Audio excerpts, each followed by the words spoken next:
Okay, I want to welcome everyone here tonight to the study on the book of Acts, chapter 17. We will begin with the blessing. Baruch atah Adonai Eloheinu melech haolam, asher kidshanu b'mitzvotav, v'tzivanu la'asok b'divrei Torah. Blessed are you, O Lord our God, King of the universe, who sanctifies us with his commands and commands us to engross ourselves in Torah. But anyway, we start off with our timeline here, just for those that have not jumped in previously. This gives you kind of a timeline of what's going on in Acts, and here we are right about this this time frame. Well, they're calling it right here, Paul's second missionary journey, and that is somewhere around 51 to 54 AD. And then they're talking about here he's written the first and second book of Thessalonians right in this time frame. So we'll talk about that here in a minute. And then here's another timeline of the book of Acts for talks just a little bit, and you'll notice the dates are just about a year, where they had said 52 to 54. This says 52 to 53. So it really it puts it kind of in the same ballpark. And then again, me and maps.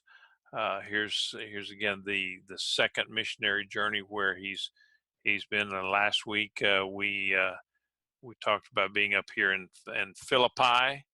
And so now he's at Thessalonica, right here, and then we'll also be at Beroea at the end of the lesson today. So there you go. All right, let's go ahead with that. Acts 17, 1 to 3. After passing through Amphipolis and Apollonia, they came to Thessalonica, where there was a Jewish synagogue. As was his custom, Paul went to the Jewish people, and for three Sabbaths, he debated the scriptures with them.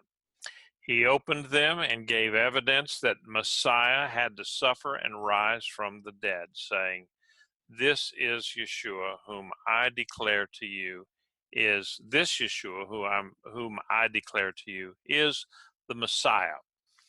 So, just wanted to kind of orient us to where we are. Thessalonica. Now, this is an artist's rendition of what it may look like. Not too far off, because this is kind of what it looks like today. It's kind of on the side of a hill, and I have never been there, but one of these days that's on my bucket list to go to Greece. And here are some of the remains of Thessalonica, and some of the things that still are kind of sort of still standing. And you can see that, and then here's some other. They got this little bitty. It's not even a coliseum. I forget now what they called it, but it would have been a mini theater anyway. It's not very large compared to some of the ones, say, at Ephesus or even Philippi. Philippi had a huge coliseum there, and so anyway, Thessalonica was it's located at the intersection of two major Roman roads. The one of them is leading from Italy eastward down, and it's called the Ignatia Way. And the other one is from the Danube to the Aegean Sea. Now, Thessalonica's location and use made it a port and made it a very prominent city in the day. and so it was the capital of the second district of Macedonia, and then later it was made the capital of all of the province of Macedonia, and they did that in 146 BC. So it had been a capital for 200 years before Paul rolled into town, and then in 42 BC, after the battle at Philippi, Thessalonica was made a free city, and that gave them the opportunity to also mint their own coinage and some other opportunities for them in the Roman world. So it was important. It was a free city, and today it's a modern city, and probably the second most important city in Greece. And it's got about I don't know, 1 million inhabitants. So it's a big town now, big city. So now every city that that Paul went to, he attended a local synagogue for 3 weeks. I don't know why he picked 3 weeks, but we see this pattern repeated over and over again, that he goes to a synagogue for 3 weeks and he teaches from the scriptures. Now, it's important to that he's using the scriptures as his reference. He's not teaching them based on the the latest encyclical from the head of the Messianic movement back in Jerusalem, and he's not teaching these people from the Gospels of Matthew, Mark, Luke, and John, because those had not been written yet. And he was not using the King James Version because obviously that had not been written yet. He wasn't reading from philosophy and psychology and history and things. No, he was using strictly the Word of God, just the scriptures in Hebrew, and possibly he may have used the other things too, the something to say from the Septuagint, which was the Greek version, and other. He may very well have used some of the other writings, but it was all based on the Hebrew scriptures. Now, the story of the Messiah is adequately revealed throughout all the pages of the Tanakh being the Old Testament. That's really all that's necessary to show you who Yeshua is and how he was prophesied all throughout history. Now, when I send out my notes tonight, I think I may have done this before, I'm not really sure, but when I send out my notes tonight, I will try to remember to include a copy of a document that's put out by the Messianic Jewish Alliance of America, the MJAA. And it shows the Old Testament, the Tanakh prophecies about Yeshua and the New Testament fulfillment of those prophecies. Now, based on the Hebrew scriptures that Paul taught about, and this is what the things that he was talking about. Here are some of the things that maybe Paul would have hit on, and the expectations of a Jewish Messiah. And number one, if you look there in Genesis 49 and 10, the Messiah was to be of a royal line, and that scripture says, "The scepter will not pass from Judah, nor the ruler's staff from between his feet, until he to whom it belongs will come. To him will be the obedience of the peoples." And then it says that he would be a rod out of Jesse, meaning he would be a descendant of Jesse. And you see that in Isaiah 11, 1 to 2. And then a shoot will come forth out of the stem of Jesse, and a branch will bear fruit out of his roots. The Ruach of Adonai will rest upon him, the spirit of wisdom and insight, the spirit of counsel and might, the spirit of knowledge, and the fear of Adonai. And then going on again, these are expectations. These are what the Jewish people had been taught about, that their Messiah would be these things. These would be surrounding the facts surrounding him. Now, they said that the coming Redeemer would be a prince of the house of David, and that's prophesied in Jeremiah 23:5-6. It says, "Behold, days are coming." It is a declaration of Adonai, "when I will raise up for David a righteous branch, and he will reign as king wisely and execute justice and righteousness in his hand. In his days, Judah will be saved, and Israel will dwell in safety. And this is his name by which he will be called, Adonai, our righteousness."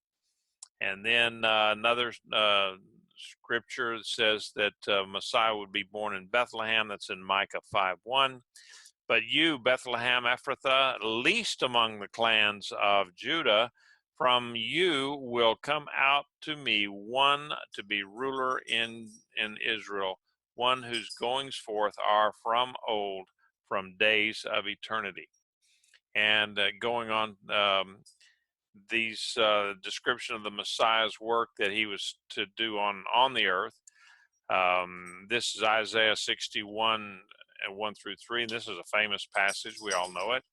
"The Spirit of Adonai Elohim is on me, because Adonai has anointed me to proclaim good news to the poor. He has sent me to bind up the brokenhearted, to proclaim liberty to the captives, and to the opening of the prison to those who are bound, to proclaim the year of Adonai's favor and the day of God's vengeance, to comfort all who mourn, to console those who mourn in Zion, to give them beauty for ashes, the oil of joy for mourning, the garment of praise for the spirit of heaviness, that they might be called oaks of righteousness, the planting of Adonai, that he may be glorified."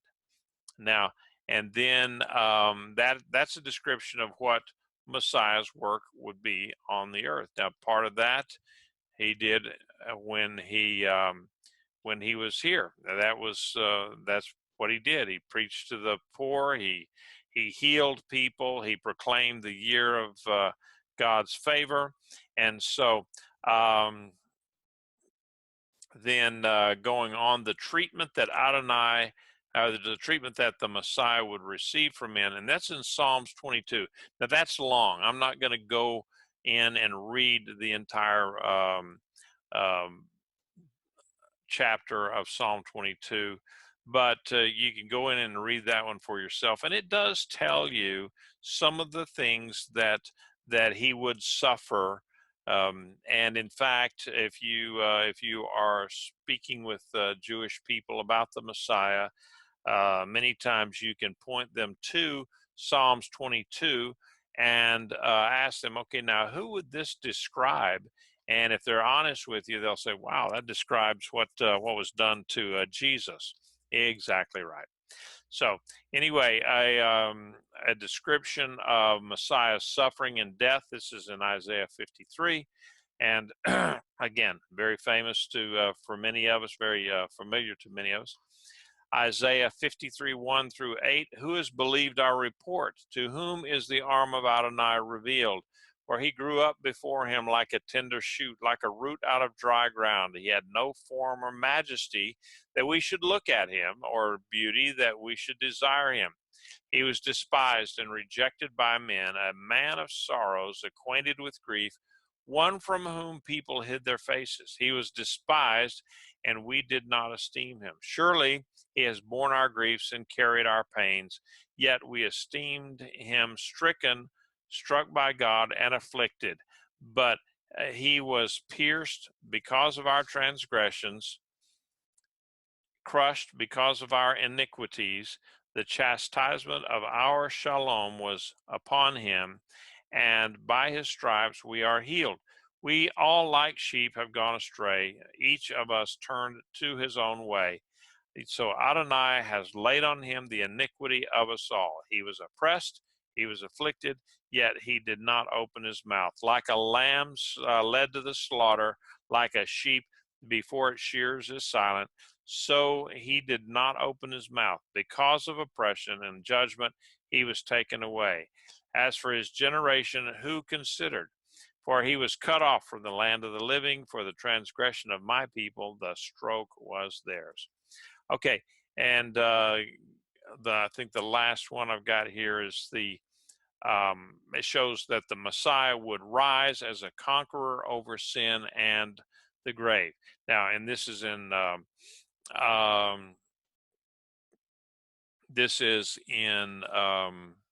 Psalms 16, 9 through 10. So my heart is glad, my soul rejoices, my body also rests secure. For you will not abandon my soul to Sheol, nor let your faithful one see the pit, or see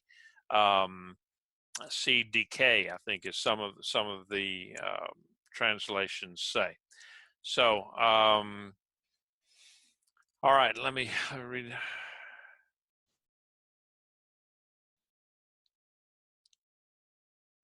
Okay, these just as a question regarding the scriptures that Paul used. Now, these would have been some of the ones that Paul would have used, and that's whether or not they agreed or disagreed with them. How could you disagree with some of these things? These were things that he put out there in front of them and said, "Okay, this is." Speaking of the Messiah, these are well known to the Jewish people, scriptures about Messiah, and not particularly, this just says, okay, instead of in our mind frame, we say Messiah, we think of Yeshua, but think of what Paul is saying here. He's talking to the people. He said, okay, you remember, these are the things that all of us know that is going to be the Messiah. This is what we look at, and this is what we understand the Messiah to be. And then it's right there at the end of his speech. There he says, "Now this Messiah was fulfilled in the person of Yeshua, the son of Joseph and Mary, the Yeshua of Nazareth, Yeshua, the guy that you've been hearing us talk about." So that's where he ties it together. Now, in Acts 17 and 4, going on, it says, "Some of them were convinced and became attached to Paul and Silas, as were a large number of God-fearing Greeks and no small number of leading women." Now, once again, we see that Paul's teaching is powerful. It's convincing. Those that believed, that it spanned the whole spectrum of Thessalonian society. There were the Jews in the synagogue that were convinced that Yeshua was the long-awaited Messiah. And, you kind of have to read through the lines here with the,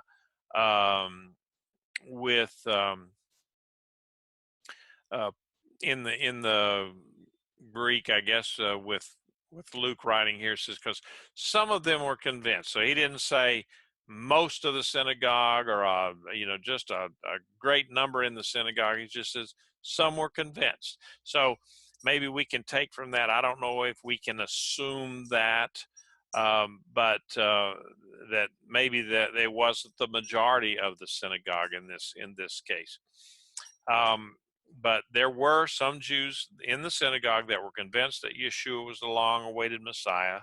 The God-fearers, the proselytes, who they also, many of them, and it says a large number of them, came to believe in Yeshua. And I think it's interesting to note here again that Luke deliberately mentioned the fact that prominent women heard the message of Yeshua and believed. Now,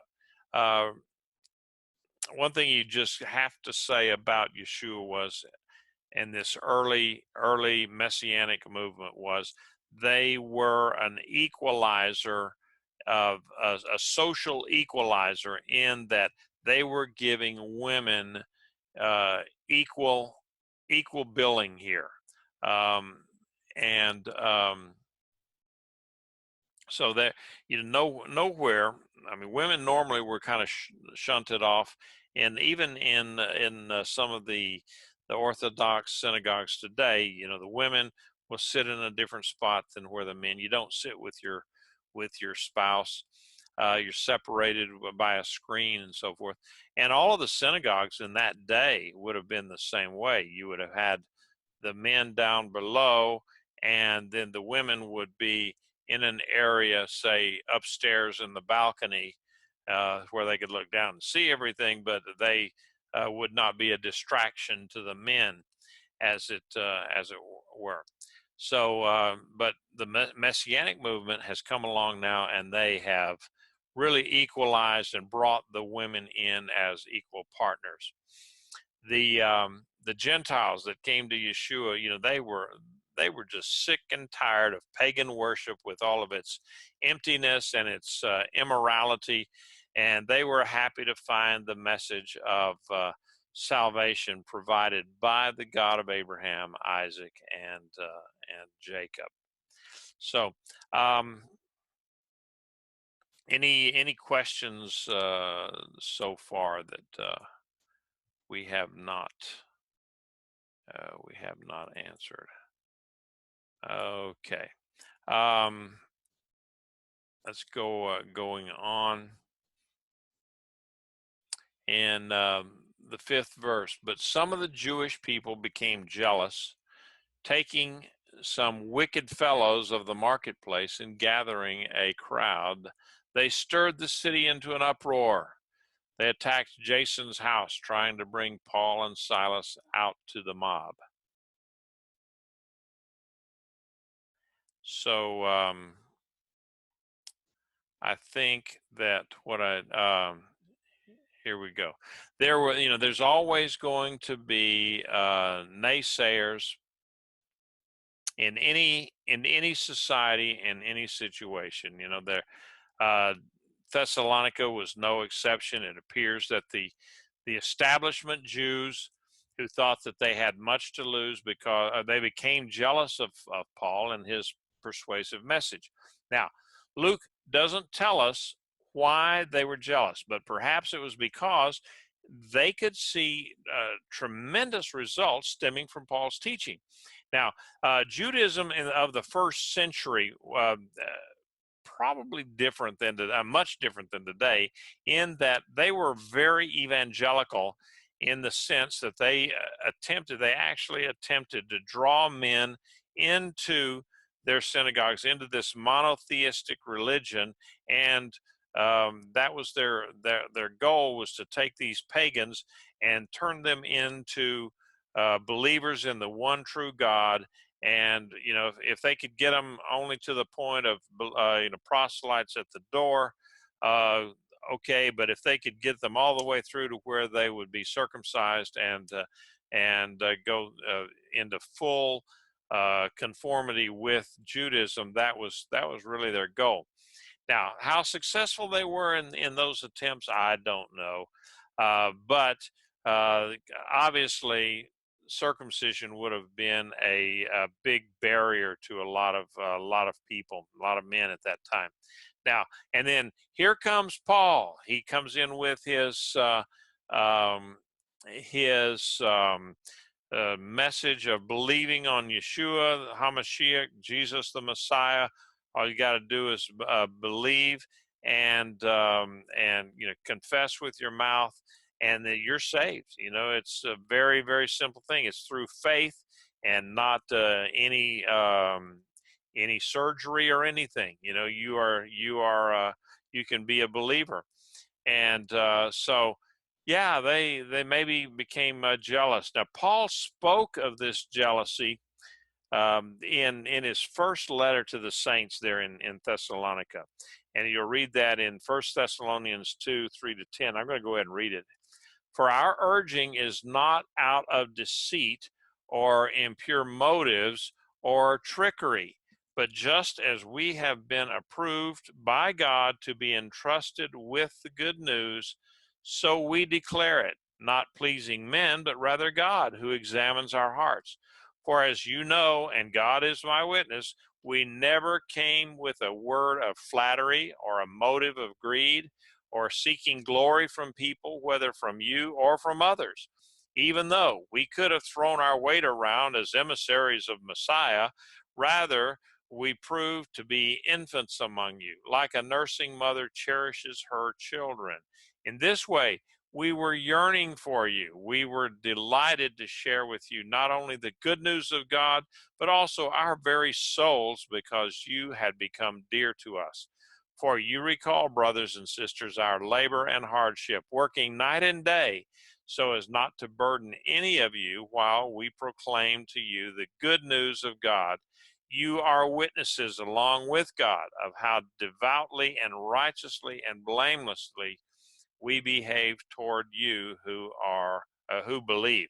Now, Paul is giving an apologetic here of saying, we did everything for you guys, and nothing, we didn't try to take anything from you. We actually even worked.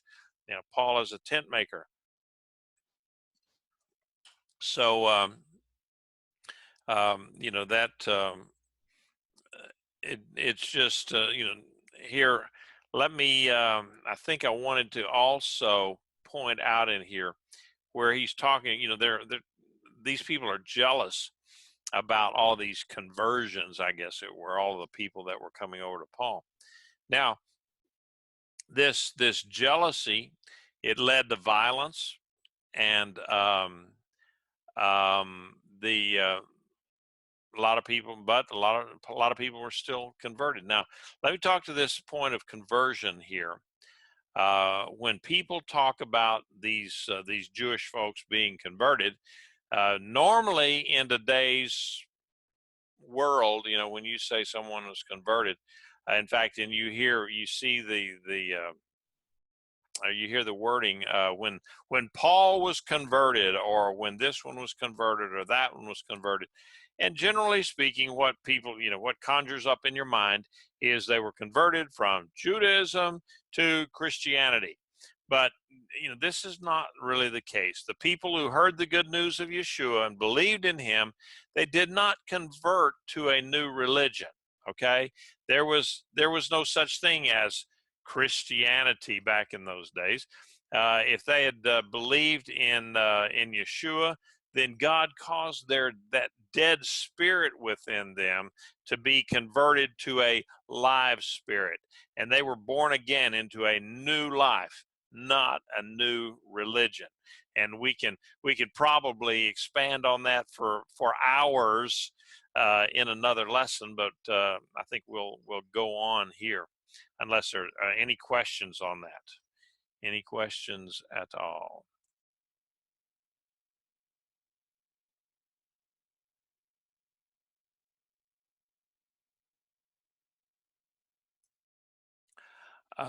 So anyway, let's look at Acts 6 and 7. Here we go. When they did not find them, that Paul and Silas, they instead began dragging Jason and some of the brethren before the city councils, shouting, "These men who have upset the world have come here too." And Jason has welcomed them. They are all acting against the decrees of Caesar, saying there is another king, Yeshua. Now, I think some of the translations say that these men have turned the world upside down, and that's actually more poetic action, I think, to say they've turned the world upside down, then they've upset the world. But that's just the way this translation comes out for it.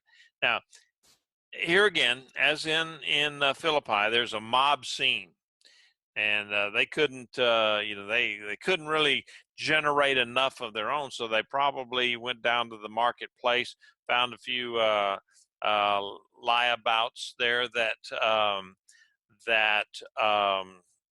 they could pay off, that the rent a crowd, rent a mob kind of a thing. And so they brought them in, and they couldn't find Paul and Silas, and so they grabbed this guy Jason. Well, Jason, who's this guy? We know nothing of him other than he was probably a Jewish fellow. Now, why do I say that?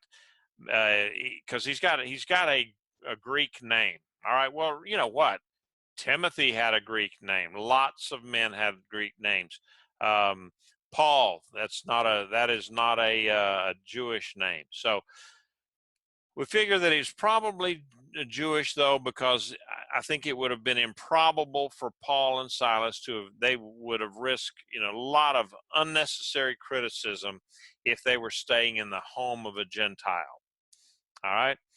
So they would probably have stayed with a Jewish person. Now, the mob brought two charges against Paul and Silas, even though it was in absentia, because they were not there. It was Jason and some of the brothers in the movement there, and these charges were basically said disturbing the community and threatening the public peace. What is that? Disturbing the peace. They're guilty of disturbing the peace because they're out there preaching the gospel. And then, second of all, they said that they were preaching things that were against the Roman law. And what that is they were saying that there is another king, and his name is Yeshua. And of course, that's silly, because they're talking about a heavenly kingdom, a spiritual kingdom, and not a physical kingdom. And they could have their old Roman emperors that died and killed each other off at an alarming rate. But that's what the charges were anyway. So going on in 8 and 9, hearing these things, the crowd and the city officials were confused after receiving the bail. But after receiving bail from Jason and the rest, they released him. Okay, there's a whole lot stuck in between the lines here on this thing. Evidently, the mob did not make a very convincing argument, especially, if they had to go and get some wicked fellows, as the Bible calls them. These guys would have probably not been very articulate. We find the same sort of thing today. If you look at it, you can go out into some of these political rallies that we see today, and you ask the person, said, "Well," some of them were very, very funny that I've seen, where they would go to these college campuses, campi, and ask the students there, "Well, what about this this policy and that policy and this policy and that?" And they say, "Well, I'm against them all. Those are wrong. They shouldn't be done." And then they will say, "Well, those were Obama's policies. These are not Trump's policies." And then the deer in the headlight look is like, "You tricked me." And and then some of these people, you ask them a question, they have no clue why they're out there protesting. It's just something to do. And so these guys, evidently, they were not very good at their argument. The crowd in the square, in Philippi, they roused the crowd up and got them all wound up against Paul and Silas. Well, not so much here in Philippi. The crowd was not really swayed. And so the city officials looked at this and they said, we're not convinced either, but you brought these guys up, okay, disturbing the peace, maybe so. And so they said, "Jason, if you'll just pay the bail here, and we'll let you go home." So Jason paid his bail and went home. No beatings this time. There were no beatings, okay? So that's always good when you can escape without a beating. And so going ahead, I did make a little snarky comment there that, like a lot of politicians, they didn't care about justice, but they would sure take your tax money and charge They charged them some bail.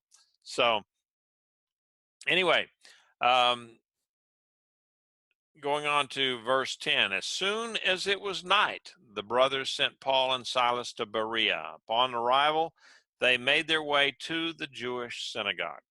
Now, this slide shows, again, a little bit better picture of um, where Berea is right here compared to Thessalonica. All right. And now, Berea is about this. I think it's 50 miles here, something like that. And the road, the Ignatia Road, went from Thessalonica right down the coast, and it went on down. I think it did go to Larissa, but it worked its way down to Athens. So it went down around here and possibly to Delphi. I don't have it on this particular map where the Ignatia Road was, but it went on down here. It did not go through Berea. All right. So sometimes it's best to, the best course of action is to just retreat. And remember that old song that I can't think of who sang it now, but it's you got to know when to hold them and know when to fold them. In this case, Paul had much more involved. The mob, the mob, they had taken his host and they had held him in. They put him in jeopardy. Paul and Silas, they were not really. They were not willing to put their people into jeopardy like this. You remember back in Philippi, it makes no mention of anybody coming up to Lydia's house and bothering her. No, but they did take this guy and drag him to the to the to the city authorities. And these question was, um, do these roads still exist today? Many of them still do. In fact, many of the roads were such that modern roads then were built right alongside them, and in some cases right over the top of them. And those road beds are still around. And in fact, I have avoided a little bit of just taking pictures of roads and roads and roads because I think they're cool. But yeah, they are there, and you can find them. You can see them. I've walked on some of them in some of my treks across Europe, and yeah, it's just really cool to see and walk on some of these things that the Romans built 2,000, 2,500 years ago. They still exist today. So Berea was about 50 miles from Thessalonica, and it was not on a main road. So possibly Paul thought that if he stayed, kind of off the beaten path, I don't know. I'm trying to put myself in the head of Paul here. And so if he pulls himself off of the main path, remember all of the things that he'd been doing, he'd been going right along the main road. Whatever main road it was, that's what he was taking because it's easy to travel, and it's more protected. There's more soldiers, less of a possibility of being accosted by bandits and so forth. So, but this time he took a 50-mile detour just straight out into the country toward Berea. It was not on any major road. And so possibly he thought, well, if he stayed off the beaten path for a little while, things will settle down a bit and we can go ahead and preach in peace. 11 and 12. Now these were more noble-minded than those in Thessalonica, because they received the message with goodwill, searching the scriptures each day to see whether these things were true. Therefore, many of them believed, as well as quite a few prominent Greek women and men. Now, again, it talks about Paul going to Berea, and the first thing he did was he went right to the synagogue. And, he followed that pattern without exception. Every time Paul would go into a city, he went to a new city, he went to the synagogue, no matter how great, how small, he would go there and he would teach for 3 weeks. And so the Bereans, they were a people of the scriptures and a people that worshipped Adonai. And the Bible, they notes them for their character. They were they were sickened by the immorality and the injustices of society, by the sin, the shame, the selfishness, and the greed of all of this stuff, the indulgence, licentiousness, unfairness, and manipulation, abuse and violence, dishonesty and stealing and deception and lying and fornication and adultery of men and women against each other and against their fellow human beings. Sounds like the front pages of Fox News today, doesn't it? It sounds exactly like what's going on in today's world. It says, a noble people have a concern about Adonai and the things of God. A noble people are receptive to and open to both people and the truth. They are people with an even and well-balanced temperament. They are people with a healthy attitude towards others. They are people concerned about the welfare of others. A noble person, a noble people are an honest, thoughtful, and searching people, and they investigate, they study, they seek to just verify the truth.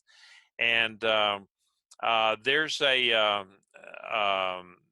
Greek word here, or actually it's not Greek, it's Latin.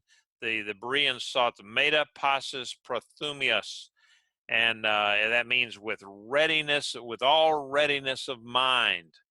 And they had a willing desire to learn, and an eagerness and a hunger. They wanted to know what was the truth. Now, and they didn't accept and swallow everything that's said. Paul himself was the authority proclaiming the truth, but the Bereans, they studied, they investigated, they searched the scriptures for the truth themselves. They did not, it says they searched the scriptures daily. So when he got into that synagogue and he started teaching them, well, what did they do?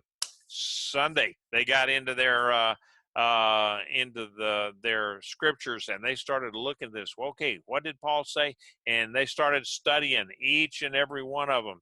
So discovering truth is a daily responsibility. Now, these people were honest, they were decisive, they believed the truth, and then they committed their lives to it when they found it. And it says, many Bereans believed, and among the Bereans were many honorable men and women. Now, the word honorable that's used here is a Greek word, euskamenon, and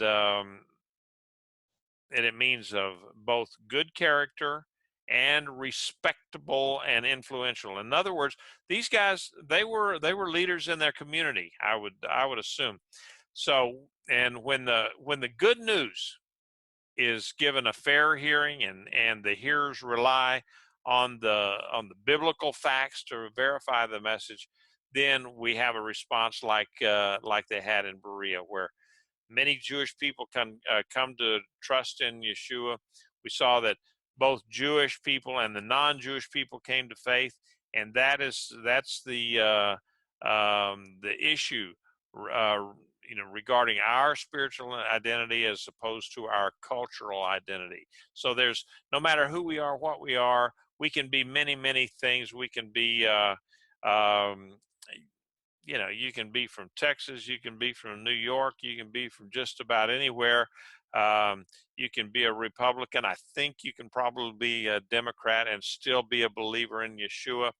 I may be stepping out on a limb there, but you, you, all kidding aside, it doesn't matter who we are, what we are, how wealthy we are.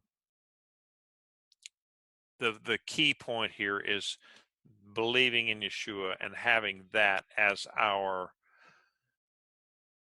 that's our identity, not not something that we can wear on our sleeve or sign up to and say, well, I belong to this society or this sorority or fraternity or whatever. And so anyway, let's go on. Yeah, I got wound up there. I'm sorry, and got behind in my um, videos, but some of these people, I mean, it was really refreshing to come up with people like these Bereans who, and that's one of the reasons that I chose this name for the class that we're doing, the Messianic Bereans, because I wanted the concept that, and I've told people this, that when we finish the classes each evening, I want to give you the notes that I'm taking along with references, so that you can look them up for yourself. I want people to look these things up. I don't want them to ever take anything that I say at, face value that says, okay, well, the teacher says this, so therefore it must be true. That is very dangerous. It's foolish to say, well, I read it on the saw it on the internet, so it must be true. And I saw just a deal the other day where they had a quote there from Abraham Lincoln. He says, "Don't believe everything that you read on the internet." So and we can't do that.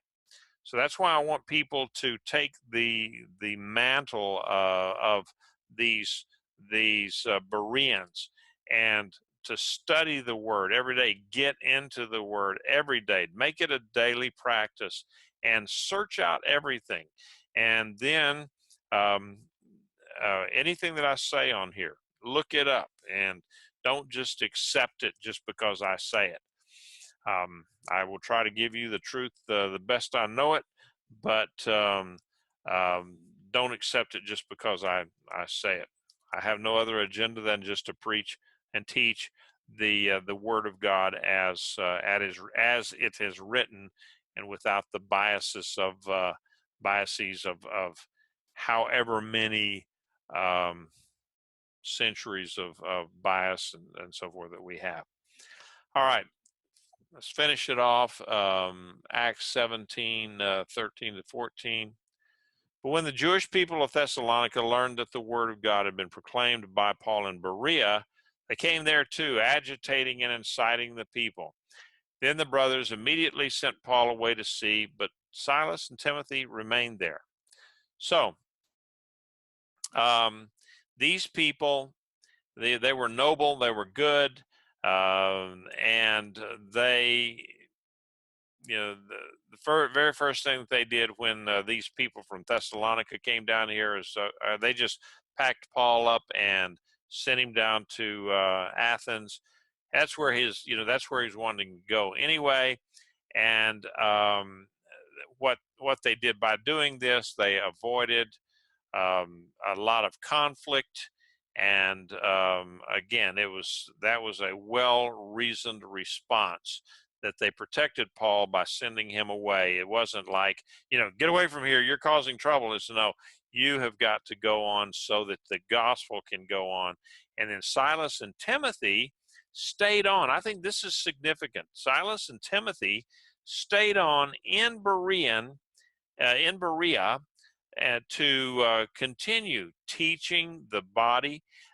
So evidently, I guess you'd say Paul was such a lightning rod, and his preaching and his teaching was so engaging that they figure that once they get rid of Paul, then okay, it'll settle down. Not knowing that, Silas was also a superstar among the Messianics, and Timothy was a rising superstar. And so they left those guys there to continue to teach the body. And I would imagine that it would have been a very enjoyable time for Silas and Timothy to be among people who loved the word and they got into the word daily. They were serious students of the word of God. And so they would have been able to get in there and really just dig in with all of their heart and soul. So anyway,